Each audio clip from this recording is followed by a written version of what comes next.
Hello again. So I thought we would start with perhaps the most elementary form of a materials analysis, one that starts at the outside and will work our way inward from there. And of course, I'm making a small joke about about characterizations of material surfaces. So I think a useful starting point is to ask what is a surface analysis? You know, if we analyze the structural and compositional characteristics of a surface, you know, how do we think about that? What are we analyzing? And that really has everything to do with the depth into the material that we're probing. So a bulk analysis is in fact one that extends deeply into a material, and we might pick an arbitrary number, of the order of about a micron in depth. You're probably pretty much into the the heart of a material, and compositions averaged over that depth might have everything to do with what you might find more deeply buried within it. And of course, obviously, things can be more complicated than that.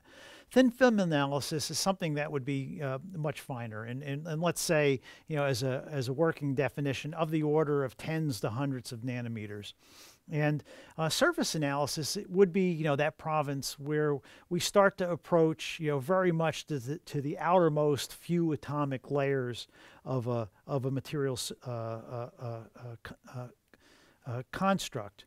And that's actually a good working definition because of the fact that many of the modes of doing surface analysis involve the analytical properties that are provided by electrons, and the nature of electron solid interactions fundamentally define length scales of the order of nanometers as being that which allows us to measure properties of composition, structure, and organizational form. Right, so the study of the outermost layers of materials would be something that's of the order of several to a few tens of atomic layers. But in order to do an analysis at this level, we have to think about, like, what are the nature of the probes that we use? What is it that we use to probe a material surface, and what is it that we detect as an outcome of that probing event that tells us about the underlying properties and atomic compositions? A typical way of breaking this down is illustrated in the slide, and that is, we might in fact investigate the properties of a material surface based on the qualities of particular probes, the three most important being ions, electrons, and photons. And for every kind of probe that exists, there's in fact an analytical outcome that exists as well. For example, we can put in ions and detect ions. We can put in electrons and detect electrons. We can put in photons and detect photons. But we can also put in ions and detect electrons. We can put in photons and detect electrons. So there's all these cross elements.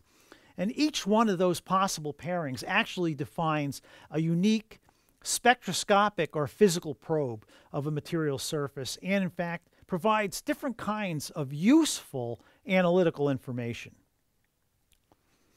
Now, the reason why these things are considered as distinct modes of doing analysis is because they all tell us different things about material surfaces and bulk matter with different kinds of analytical sensitivities. And in this sense, we have to actually look at the fact that the analytical sensitivities have as much to do with depth of matter, but also with respect to what the limits of detection that they afford. And this slide is one taken from a very popular analytical service in the United States that's used to do characterizations. For example, you could hire their services and they will characterize materials. But also, as we work in a university in a university setting, we have these same kinds of capabilities within our analytical facilities as well. So we're mostly going to talk today about two forms of electron spectroscopy: Auger electron spectroscopy and X-ray photoelectron spectroscopy, which has a historical genesis here in Sweden, more familiarly known as ESCA, electron spectroscopy for chemical analysis. We'll talk about that. But in the context of probes, we might also look at all these other techniques as well. For example, time of flight, secondary ion mass spectrometry is an example of an ion in, ion out measurement that tells us something about properties of material surfaces. So, X-ray photoelectron spectroscopy, that is the form of interaction in which we put photons in and we take electrons out, right? And so if we have a material surface, when we put photons in and we get electrons out, there's actually implicit in this diagram, some statement about the energies involved. In order to put in a photon and get out an electron, the photon has to possess sufficient energy to actually remove the electron from the sample. And there's actually another part about this as well. When I teach this course in Illinois, the one thing that students come to understand very well is the following statement: electrons interact very strongly with matter. I usually say that over and over and over and over and over until people are starting to hear it in their sleep. And the reason why it's important here is that if I'm going to detect electrons, and the fact that electrons very strongly interact with matter means that this analysis has to be done in vacuum, because of the fact that we have to be able to energy analyze electrons, and interactions with gas phase molecules would in fact alter those energies in ways which would destroy the measurement. Okay, so we'll talk more about that in subsequent slides. So here's this historical underpinning, and that is the energy that's needed to generate electrons from a sample are, of course, photon energies that are in the X-ray wavelength region. And very important to all this was, in fact, the discovery of X-rays but actually in a technological sense, the development of protocols to very efficiently generate X-rays with useful analytical qualities in high intensity fluxes, and also the understanding of the quantum mechanical nature of the photon electron interaction that as embodied in the photoelectric effect, for which Albert Einstein won the Nobel Prize, which is of course well known. But more recently, the Nobel Prize that went to Sigbon for the development of photoelectron spectroscopy as an exploiting analytical protocol of the photoelectric effect in a way that has very powerful capabilities for assessing both compositional and structural properties of material surfaces. So here's a cartoon that illustrates this this point that I was defining before, and that is, the nature of photon and electron interactions. So in point of fact, when we think about the interaction of X-rays with solids, even though a solid material might be understood to be strongly attenuating of an X-ray flux, and that is, if you put a sufficiently optically dense material in front of an X-ray flux, X-rays will not necessarily penetrate all the way through it. We know X-rays will deeply penetrate most materials. Like for example, we do a diagnostic X-ray to determine whether or not you have pneumonia. You see, through the fleshy parts of the body, but bones are more strongly attenuating, and those properties define the image contrast. Well, in this class of spectroscopy, X-rays more deeply penetrate the material. But what we wind up doing is extracting analytical information from a small region within the illuminated domain of the sample. So typically the X-ray beam is large, and it may be of the order, in a commercial instrument, of the order of millimeters to centimeters in size. But by the nature of the photoelectric effect and the nature of the mean free path of the electrons involved, the analytical information, and also I should say the nature of the electron lens system that captures and energy analyzes the electrons of interest, the analytical region is actually very small, of the order of microns in size, to maybe a millimeter, depending upon the nature of the electron lens system. But by the nature of the spectroscopy event, the depth is limited to of the order of a few nanometers in depth. Okay, and that's actually one of the most interesting aspects of this analytical technique. We accept electrons from what's called a narrow solid angle, but because of the fact that the information content is only held by the electrons that originate in very proximate places relative to the ambient surface of the material, that is in fact where we derive our compositional and structural understanding. So let's talk about the photoelectric effect and the nature of the electron emission event. And that's actually shown in the cartoon on this slide. We have a photon that comes in of a particular kinetic energy, and that photon-solid interaction is such that the photon is absorbed and an electron is emitted. If in fact the photon energy is sufficient to directly excite an electron from a deeply bound state within the material, this is shown here as emission from the 1s level of a particular atom. We in fact would get an electron out that has to obey the energy balance that's dictated within the Einstein's description of the photoelectric effect, plus a little bit that some of us haven't probably seen in a more familiar context. That namely, the binding energy can be related to the photon energy in the via the nature of the kinetic energy of the emitted electron, and that is, if we detect the blue electron that's emitted and we measure its kinetic energy, we can actually say where that electron originated. We could say it originated from the 1s shell because that would be, in fact, the characteristic energy associated with electrons bound in that state. And that little bit, which is called the spectrometer work function, has to do with the fact that we're actually taking this electron, removing it from the material, and putting it into a machine, right, which is actually going to be used to measure this. And that's actually a small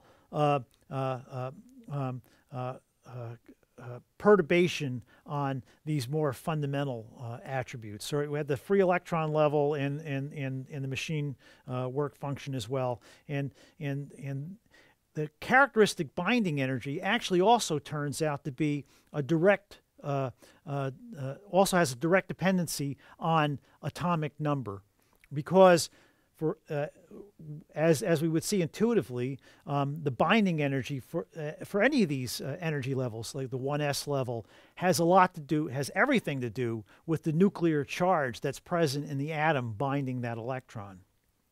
Now, there's other events that can come into play here as well, and we'll talk more about these later. But in a photoelectron spectroscopy, we would see electrons in principle that result from other kinds of emission processes as well, which are also, in fact, analytically very useful.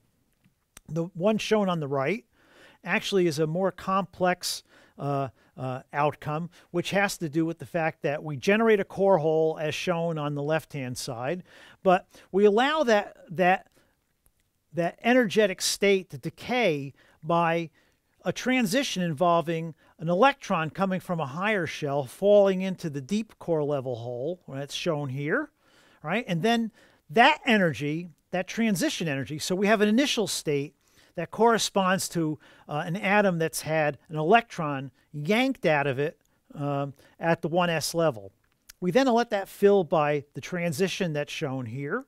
But that energy that's associated with an electron dropping from a higher shell into this deep core level has to be carried away somehow. And that's given off from the electron either via the emission of an X-ray, which would be called X-ray fluorescence, or another electron emission event, which is called Auger emission. And we could, in fact, analyze that electron as well, and that would have a characteristic energy, but it would have a characteristic kinetic energy that's dictated by an initial state corresponding to one with a single vacancy in the 1s shell. But again, that would have a characteristic energy that depends upon atomic number. And that's, of course, the other process that I mentioned, X-ray fluorescence. So this is a series of slides created by Rick Hosch, who likes to think about all these energy characteristics in terms of the city of Chicago. And if you haven't been to Chicago, it's a really beautiful city with striking architecture. And there's a lot of controversy about it because there's actually a building right at this spot here, which is very controversial because Donald Trump built it, and he put like about a 10-meter tall sign with his name on it, which people in Chicago detest. And so we'll have to see what the outcome of that bit of politics is. Okay, but this is an earlier picture of that landscape. And so Rick likes to think about it as Chicago turned upside down. And the point is that, you know, he's equating the top of the energy band with Lake Michigan, you know, and the depth that we're probing has everything to do with, you know, where on the buildings we actually get to. So in fact, there's many different shells that may be present in atoms, but the ones that we access are only in fact the ones that are within reach of the photon energies that we're using. And in most of the analytical sources that are used in common photoelectron spectrometers are actually X-rays derived from either aluminum or magnesium anodes. And those energies are below 1500 eV. Magnesium K alpha 1253.6, aluminum K alpha 1486.6, and so shells that are within those energies are ones that can be analyzed. And you know, and we might say that these kinds of photon energies, these are what you would call soft X-rays. Now I will mention that you can do X-ray spectroscopies at much higher photon energies, and many times people will use very bright X-ray sources, in particular synchrotron X-ray sources for that class of spectroscopy, where you can get essentially broadly tunable X-ray energies, but also extremely high X-ray fluxes, which greatly empower the analytical attributes. And if we want to probe electronic structure, not just atomic bonding characteristics, so more the covalent bonds, hard UV sources might be used. So for example, helium-1 or helium-2 discharge lamps to measure energies that are of the order of tens of electron volts. So what is it that we can access with energies of that level? Well, basically you can probe characteristics of essentially any atom in the periodic table with some limitations. For example, hydrogen has no Auger transition, so you don't do hydrogen. But there's other things that come into play as well. And that is, obviously, if I have X-rays that penetrate a material sample, why is that, in fact, surface sensitive? I had mentioned earlier that this relates to the nature of the mean free path.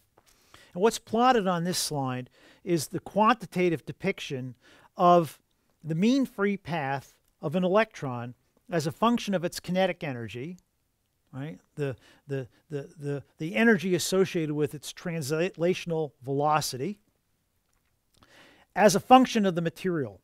Okay, so we see plots for elemental carbon, aluminum, copper, silver, gold.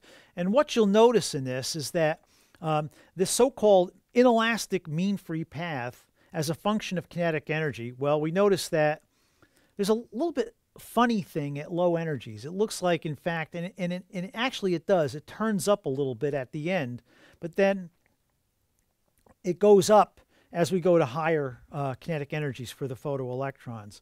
But it also is a function of the material type. Okay, so gold at one end and copper and aluminum at another. This has to do with this materials dependence has a lot to do with the density of the material, the number of electrons per cubic centimeter that a material embeds in its elemental structures. But we notice that the general trend is that as kinetic energy of the electron goes up, the mean free path goes up. And you'll notice that these numbers correspond to something on the order of a few nanometers. So what this means is that electrons only travel a very short distance in a solid material before they undergo a cataclysmic event. And that cataclysmic event is they undergo inelastic scattering. Okay? And there's a really important outcome for this inelastic scattering, and that is the electron loses sufficient energy to no longer be the primary photoelectron. It's in the background in a way that actually makes it easily removed from the analytical signal. And we'll see an example of that in slides coming up. So XPS, as we said, in the typical analytical application of this within your lab, not using a synchrotron source, is a soft X-ray excitation, which is which would generate electrons below 1500 electron volts kinetic energies, and hence across a broad spectrum of different elemental compositions of materials would be analyzing depths of matter ranging from angstroms to tens of angstroms. So, relatively shallow sample depths. Auger transitions would more broadly probe depths, and because of the fact that Auger is typically practiced using electrons as an excitation source, but because of the fact that we can look at electrons of much higher kinetic energies, the mean free paths would be longer no matter how we did the excitation. Okay.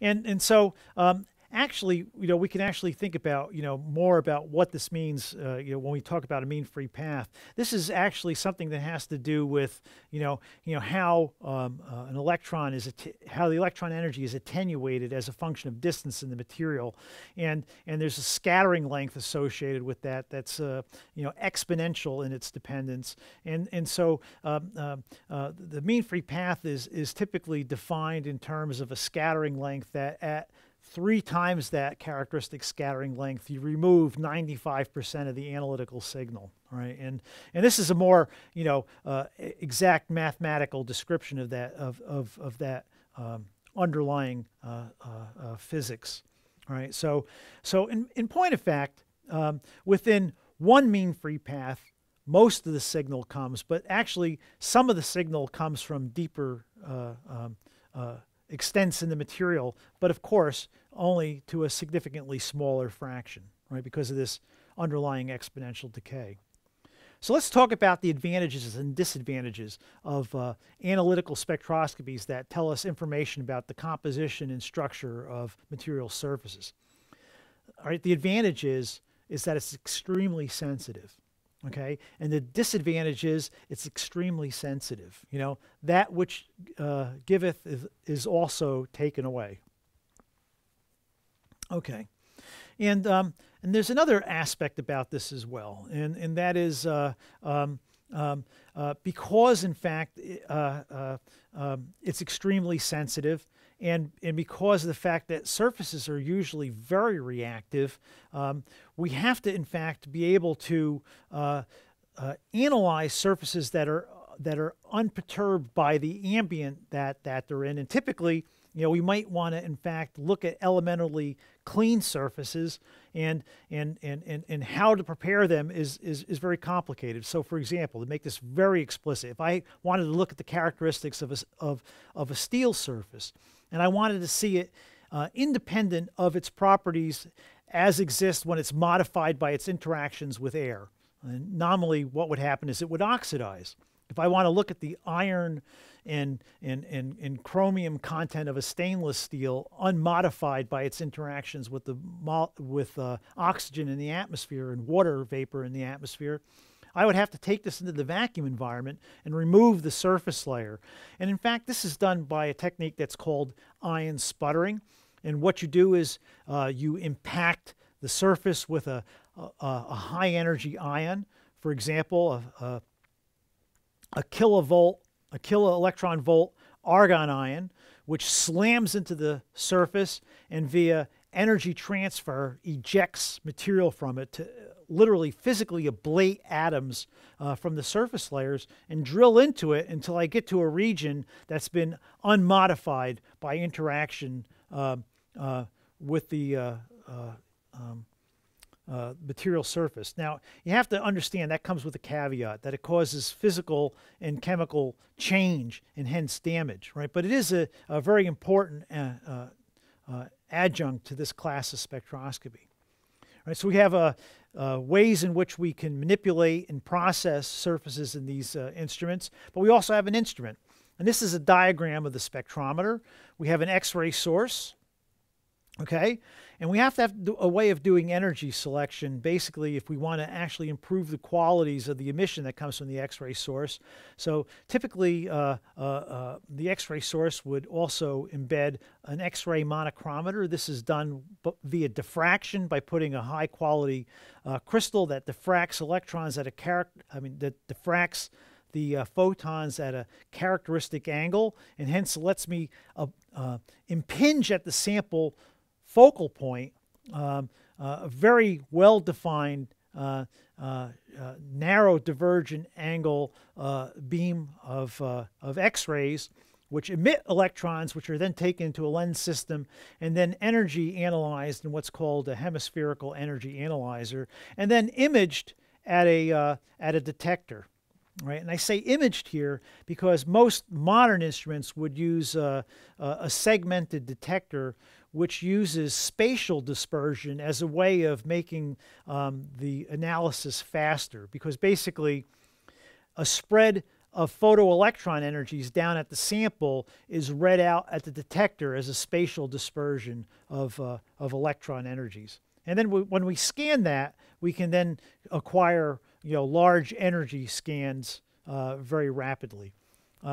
This is a picture of one analytical gizmo, and and of course every instrument looks different. But the point is, there's an X-ray source, there's a monochromator, and here's all the stainless steel associated with vacuum equipment, ion guns, etc.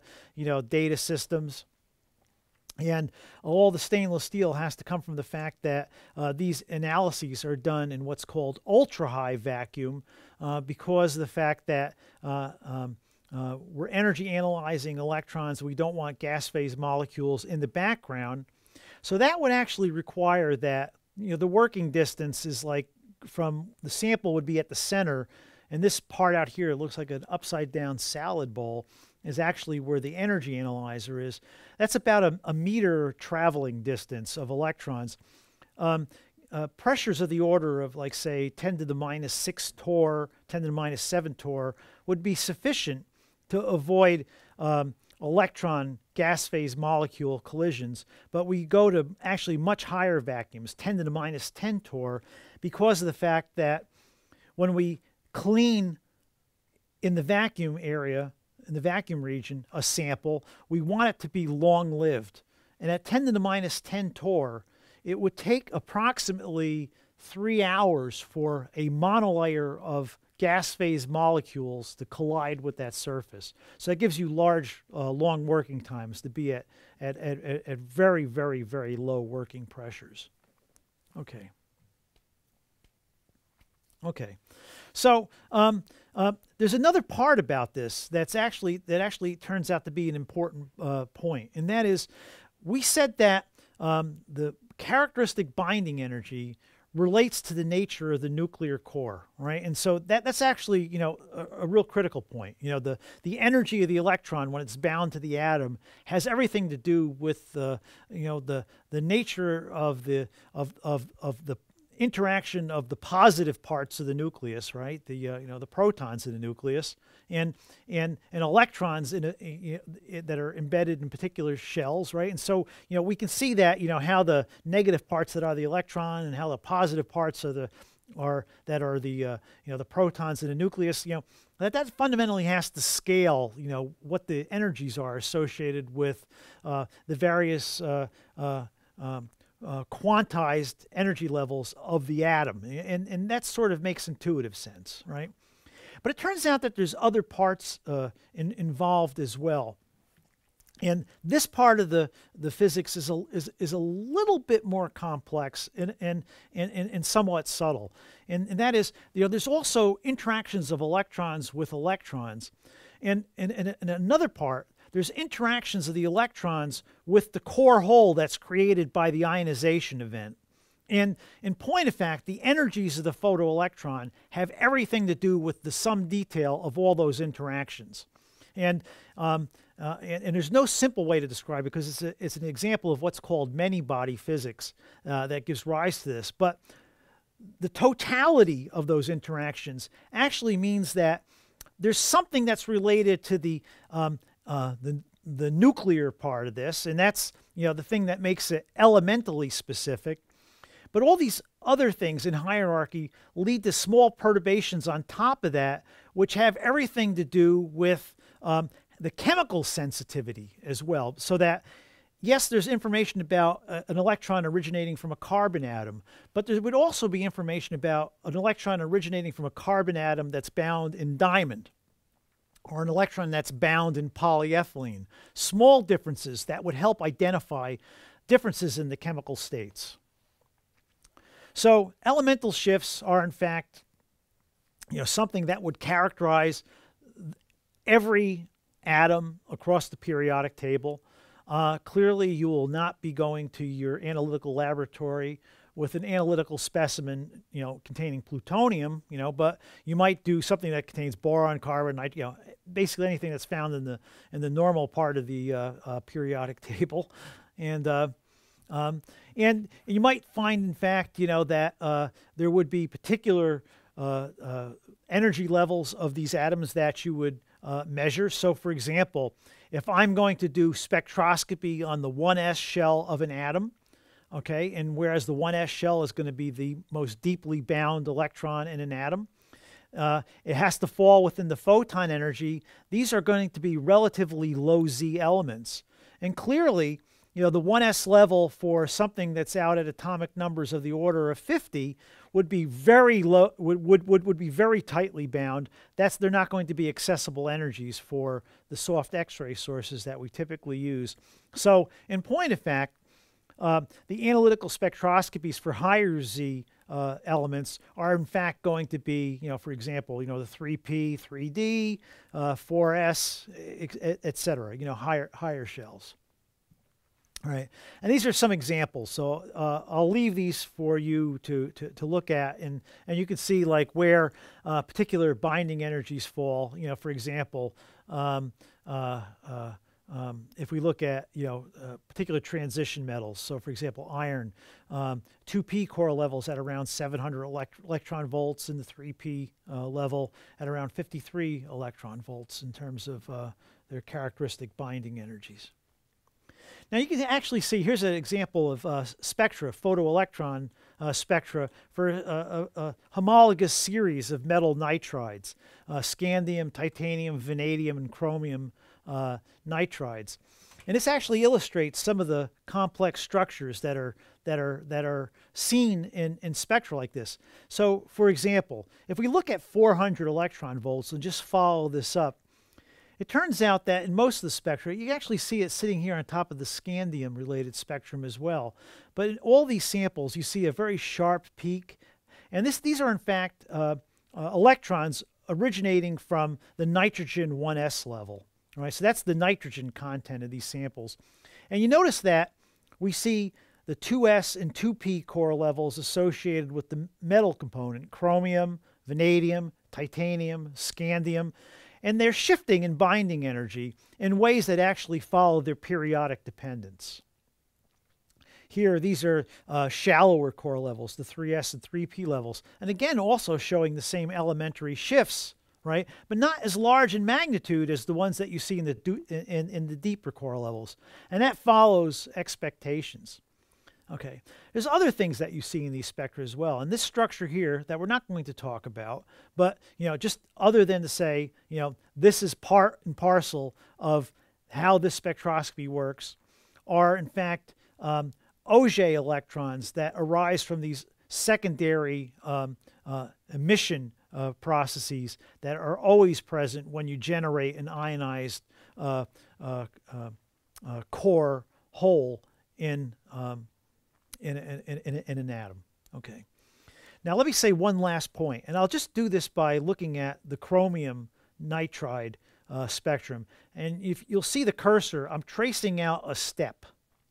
Okay, as I go across the chromium 2p emission. First and foremost, I see that there's two peaks in this chromium 2p region.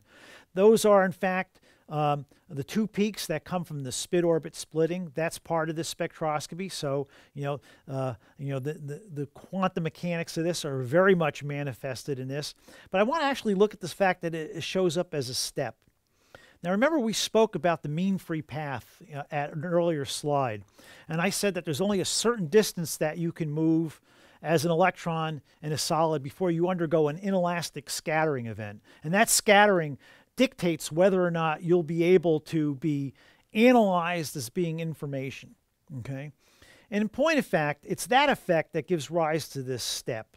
And the way you can look at it is that if I was an electron that originated from the 2p core level, I only move a certain distance in the sample before I undergo an inelastic scattering event, which of its nature removes sufficient energy to take me out of the peak and put me out here somewhere, right? So I start and I have an energy that's characteristic of the peak, but I go a very short distance before I hit something and lose enough energy that I'm out here in part of all the inelastically scattered electrons. So in this way of actually plotting the spectra, you see this energy loss characteristic that corresponds to energies lost from the electron by something like of the order of the plasmon energy of the material. Okay. So that's why, in fact, photoelectron spectroscopy is surface sensitive, is because of this scattering thing that actually removes electrons from the peak and puts them into the lost tail of the spectrum.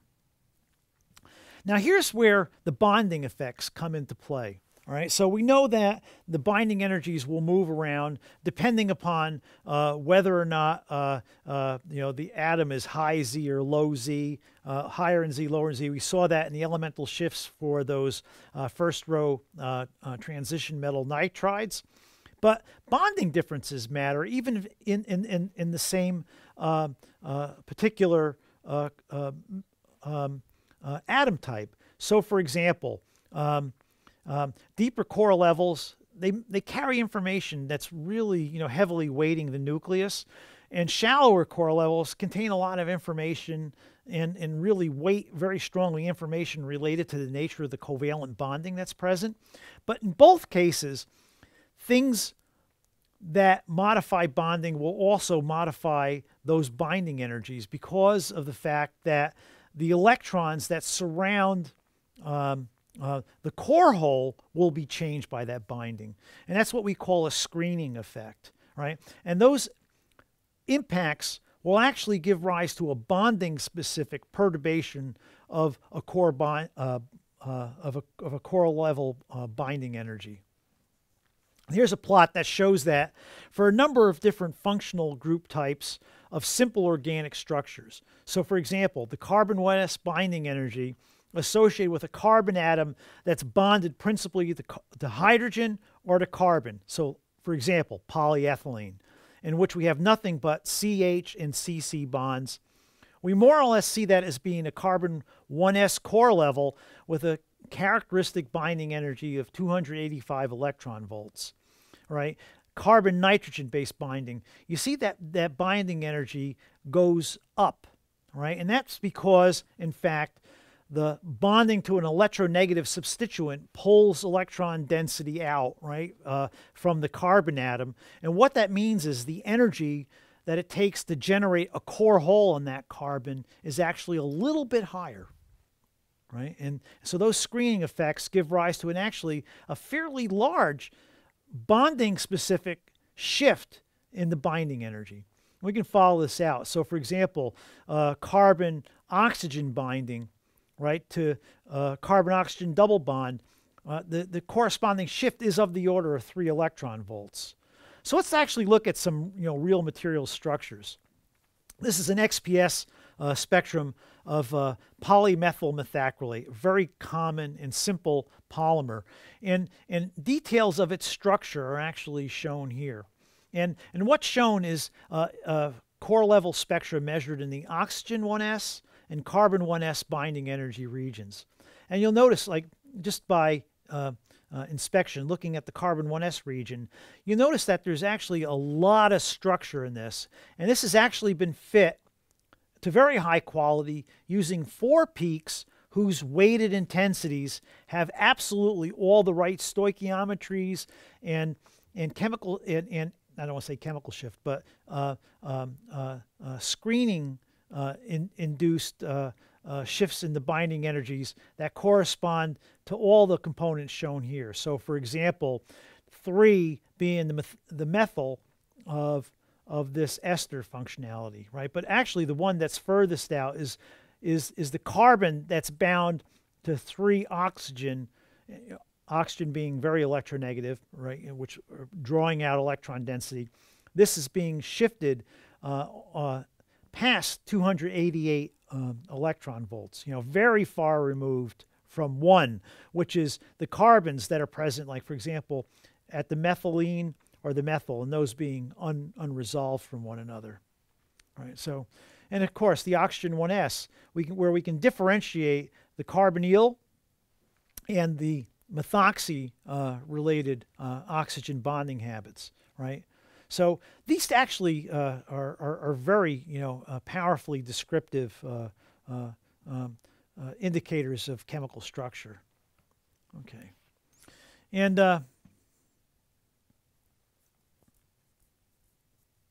okay, so this is actually to say that these are relatively local perturbations of electronic structure, but again, as I mentioned, very powerful.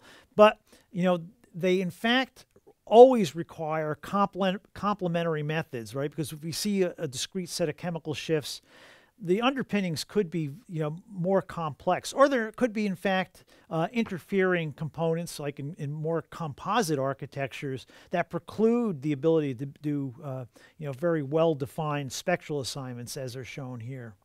Okay. And finally, the thing that we would want to say is that these chemical binding shift energies actually show up in other contents as well. But even as we go through this, part and parcel of this spectroscopy is the fact that the intensities that we see are also, in fact, important analytical attributes because of the fact that the ionization cross sections are absolutely well understood for essentially every element in the periodic table, and hence the yields of electrons actually tell us about the quantity of matter that's present. So here's a set of nitrogen 1s core level emission from those metal nitrides that I showed you before, okay? And part of it is that, you know, there's some very complicated spectroscopy that's going on in this that relates to the nature of the electronic structure of these metal nitrides, but also in which we're also seeing features related to their analytical stoichiometries as well. And you can look at this particular reference that's shown to get more details on this, but I want to move ahead in the interests of time. To get to the points related to understanding compositional features. And I will say in passing that we analyze these details of electronic structure principally by looking at the shallow core levels. And we're not going to talk about that today because that has to do with more of determining understandings of electronic structure. Okay. So let's talk about quantitative analysis, though. There's two components that we have to look at in this. Part of quantitative analysis has to do with the geometry in which the measurement is done. And part of that is we have to know the angle at which the beam enters the sample and the angle with which the analytical measurement system accepts electrons into the energy analyzer. Okay, so there's a lot of detail associated with that. But there's other parts that, in fact, relate to the underlying sample-dependent parts, okay? And that is, you know, what are the atom types? And what are the fundamental cross-sections associated with a particular photon having the probability that it will, in fact, remove an electron from an atom? And that has to do with, like, you know, for example, what's the number density of atoms per cubic centimeter? That's the, you know, the concentration of atoms. And the other thing has to do with what's called the scattering cross-section, right? The photoelectric cross-section. That has to do with, you know, like, you know, and we understand this kind of intuitively as well. You know, how deeply chromophoric is a sample when we look at the vibrancy of a color? You know, how probable is an electronic transition? You know, this is an analogous idea that, you know, some transitions have very large oscillator strengths, which means that any given photon has a higher probability of removing an electron, right? And so, and then the other part of it is the mean free path. You know, that's the part that makes it surface sensitive. So part of this is we need to know the mean free path, and part of it is we need to know analytical attributes in terms of how the, you know, the energy analyzer works. But you know, we can sum this all up, and actually the point in blue here is the most important part. XPS is in fact rigorously quantitative, but typically as applied, it's considered to be semi-quantitative, right? And that has to do with the fact that, you know, the analyses are good to the of the order of a few percent. The analytical sensitivity is of the order of about, you know, 1 atomic percent in its analytical volume, but it's also of the order of a few percent in terms of gross chemical compositions as well. Okay, and all that sums up to say is that, you know, we can in fact, you know, look at all these scattering contents and we don't tend to analyze mean free paths for different samples, but what we usually do is take a set of references and known photoelectric cross sections and sum all these up and say that, you know, analytical depth sensitivities are of the order of the same number, and, you know, with that caveat, all the element types is just the summation of the concentrations and cross sections for excitation. Now here's the underlying elemental sensitivities, and typically, you know, the way it is that, you know, for example, if I was looking at platinum and carbon, I have much higher analytical sensitivities for the 4F shell of platinum than I do for the 1S shell of carbon. Typically, or mercury, you know, very high analytical sensitivity for the 4F shell of mercury, and very much lower analytical cross sections for carbon. Actually, even looking at in the 1S levels, you know, fluorine to carbon, you know, fairly large differences. You know, relative cross section difference maybe of the order of about a factor of 4. Such that when I measure spectra, I have to use these cross sections to scale electron intensity to underlying composition, right?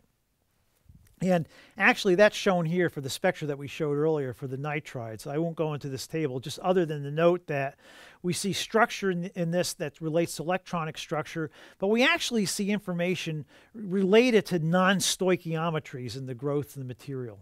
Right, and so this actually turns out to be an important analytical attribute, that the growth characteristic is generating a non-stoichiometry at the growth interface, and that's manifested by a deficiency in the nitrogen content. And these analytical outcomes here say something about how these characteristics differ in the various metal nitrides.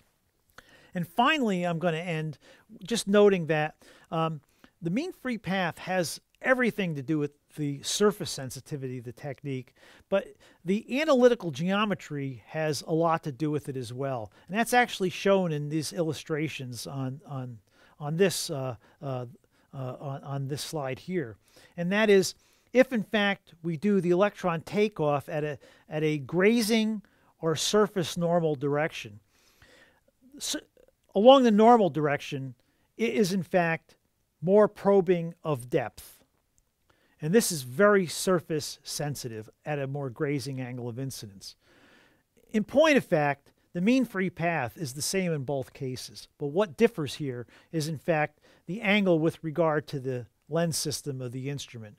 So we can in fact take a very surface sensitive measurement and make it exquisitely sensitive to the point of reaching even to of the order of 1 to 2 atomic diameters in certain cases.